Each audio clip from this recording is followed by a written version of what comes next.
Hey everyone, this is your favorite friend Jay, or Jaylan Salah as you formerly know her, film critic at Geek Vibes Nation and In Session Film website. I'm thrilled today to talk to Naomi Jaye, writer and director of Darkest Miriam, a beautiful, haunting fairy tale, anti-fairy tale of sorts. Like it's a beautiful, dreamy film drenched in reality. I also have the pleasure of talking to Tom Mercier, an actor in the film. So first of all, Tom and Naomi, it's so nice to talk to you today. Thank you so much for having us. Okay. So I want to start with Naomi. You mentioned feeling drawn to the book from which you adapted Darkest Miriam. I want to know why you felt this connection to the book and why you felt the compulsion or the need to turn it into a film. So I found the book. I was in a bookstore.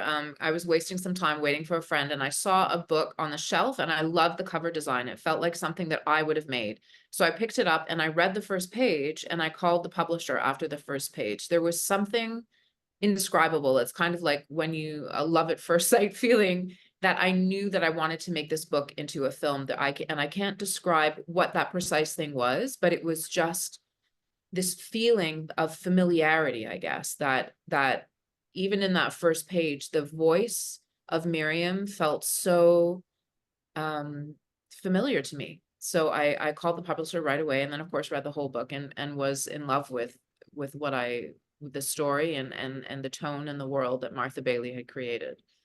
Yeah, wonderful. So my question is for Tom.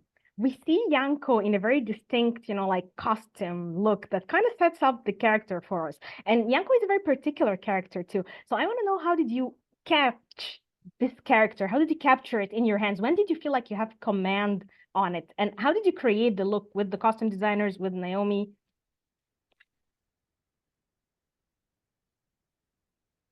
Okay. Tom? Or even started the movie. Yes. Yes. You hear me? Yes, we can hear you. Okay, great. So I think we worked like for one year and a half before even starting the shooting. So I think that for me it was essential that I had this luck to exchange so longly with Naomi even before creating the film. In addition, for clothing and everything, clothing is just support to what you engaging from your own body. So I think that Naomi at that time gave me the direction to go into Moscow and paintings, and I think she came with a lot of ideas which forms I need to carry on my own body, as Roscoe, for example, when he drew his own paintings, as I remember I had this conversation with Naomi, she talked about that Roscoe is a sort of a painter that he's captured you inside his paintings. So I think that for me, I try to capture myself and people into the meetings that we have. So this is, I think, why maybe the clothing are becoming just a tool, if you understand me. Definitely, definitely. This is wonderful. So, Naomi, what I loved about Miriam, her cynical, dark inner monologues. I love her voice, actually. So, I want to know, was it mainly from the book, or did you just come up with it as you were brewing it, as you were capturing the essence of the book while working with your actress as well and while writing the script? I mean, when you're adapting a book into a film, of course, a book is all internal, right? So there's always that question of how are you going to capture what is internal visually and externally. Most of the voiceover, most of what she's reading, these incident reports that she's writing or reading, are direct from the book. Of course, there's like, little things here and there that you switch as you adapt, but most of what she's saying was drawn directly from the book, from the incident reports that appear in the book. And that's, again, what I fell so in love with this voice that Miriam had, the way in which she sees the world, her sense of humor, and the poignancy of what it is that she does and how she reports all of that in these incident reports, just really engaging. Definitely. So, I want to know the casting process for Britt Lower. She was brilliant. So, I want to know how the casting process went. Was she your first choice? So casting is always an interesting thing. Like, and I hadn't done it at this level before. I was working with casting director Rory Bergman and Carly.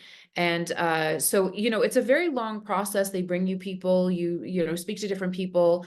And at one point they brought forward Britt, and I didn't know her. And they said, you should go and watch Severance. She's in the show Severance. So I did. I ran downstairs and I watched the first scene of Severance where she's on that board in that boardroom and on that table.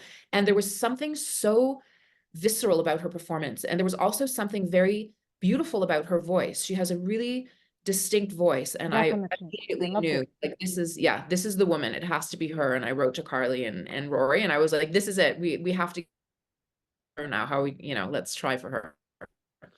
Okay. The Definitely. cinematography was brilliant in this film. Like, you have a focus blur, you have this focus on a particular protagonist, and then you have the blurry backgrounds. I fell in love with these particular scenes. Like, I thought it was amazing, and it kind of gave a focus on the character in the middle of the screen, originally like the focused character even. So I want to know, like, the cinematography for the film and the use of this particular aesthetic. Was it intentional?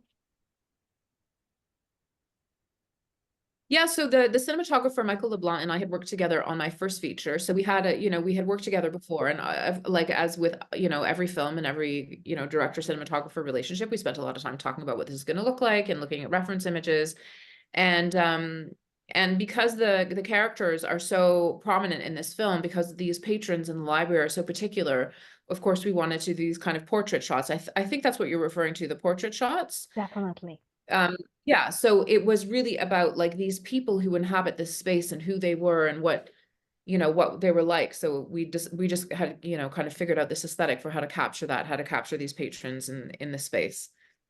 Definitely. So some of the more vulnerable scenes where you see, like, for example, Miriam is crying in the shower, or some of the more intimate scenes, how do you as a director ensure the safety and kind of like the good environment for the actors to be vulnerable, but at the same time to give it their all? So this is the first film that I've worked on where I had an intimacy coordinator, which is something that is quite, I mean, it's quite common now, actually, to work with someone like that. And we worked with this woman, Anissa, who really, that was a game changer. It's such a brilliant idea to have someone like that on set. You always have stunt coordinators when you're doing stunts, but then there was nothing, for when you're doing intimacy. So she really was very, just a great resource to like a go-between between the actors and myself, so that they always felt comfortable and I always felt comfortable. And it was just like a wonderful way to work. And both Britt and Tom were so open and vulnerable, in this film. And it was just always having a very open conversation and dialogue about exactly what we were looking for and how we would do it and how everyone would feel comfortable and safe with what we were doing.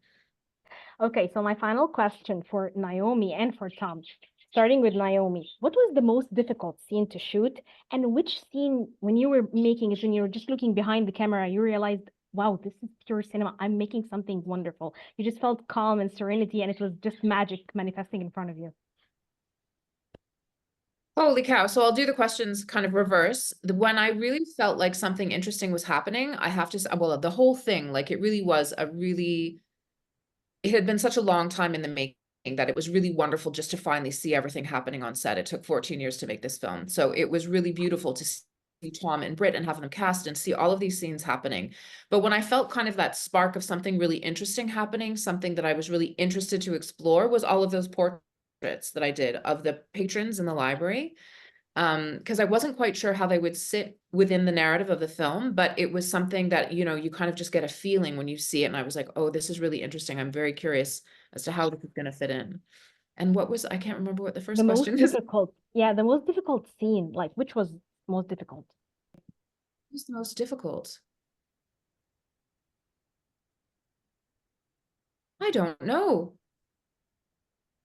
I don't know that there was the most difficult. Like it was, it's in low budget filmmaking, it's very like there's no time and there's way too much to get. So that it, like in that sense, it was difficult. But I think because we had the right people in place, we had such a great team, that there wasn't anything that felt like extraordinarily difficult. It just all felt like we have way too much, we have to move too quickly. But it all felt, like under control, maybe is the wrong word, but it all, kind of happened gracefully enough. So yeah, I don't think there was one scene that was particularly difficult. I just want to ask Tom, like, was there a difficult scene, a most enjoyable scene where you felt like you were capturing magic on screen for some reason? Your most difficult and the most enjoyable, just the most magical scene for you? Were there any? Yes, I think in certain ways, in the movie we have a lot of scenes that are blocked on one place, and the camera is just posed on one place. And I think that maybe for myself and maybe for also other people on the team, it was difficult to shot the scene on the park while moving with Britt. I find it that day was very difficult for myself to move like that in the park and just to go all like together and being able to dance that scene. For me, it was quite difficult that day, that night, but I think it was a beautiful scene. That's an amazing answer. Wow. Thank you so much. Thank you, Naomi and Tom. It was a pleasure talking to you. I love the film. I love Darkest Miriam, and I hope to see more films from you. Thank you very much. Thank you so much.